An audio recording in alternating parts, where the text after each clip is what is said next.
בונה פאפו הקדמת מעטפת, אז מה?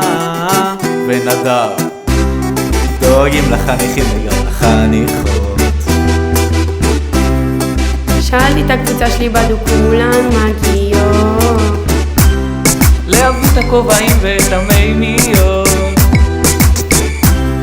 ולזה ולהביא גם שקיות. את האביב פחש, רוצה לראות נחש, מצאתי סתם מקל ומסתבר שזה רקש. יוצאים מחוץ לשבת, חוויה של ממש, וחד מרגש. הכל הולך לי בפסחש, בפסחש, בפסחש. אני וכל השבט בפסחש, בפסחש, בפסחש.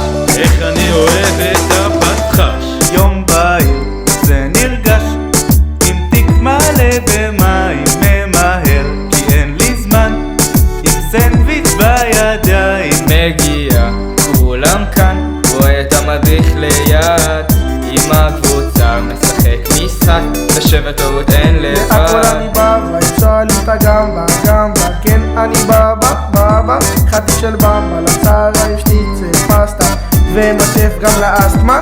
בגליל, בגליל, בא לי בקליל, בגליל, כמו טיול שנתי אבל בלי הכיתה, בלי המיטה, עם זקס בשטח לא צריך בקתה.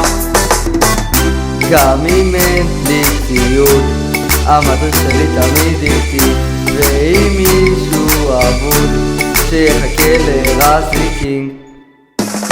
את האביב פחש, רוצה לראות נחש, מצאתי סתם מקל ומסתבר שזה רקש.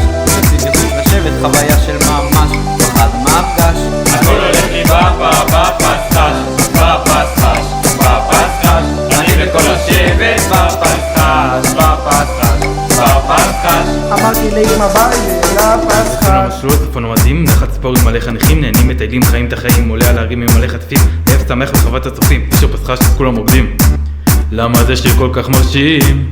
המדריך אומר תשימי אני, מה? למסלול אני כבר מוכנה?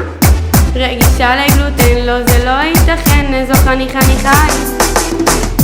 גם אם אין לי ציוד, המדריך שלי תמיד איתי, ואם מישהו אבוד, שיחכה לרזיקינג.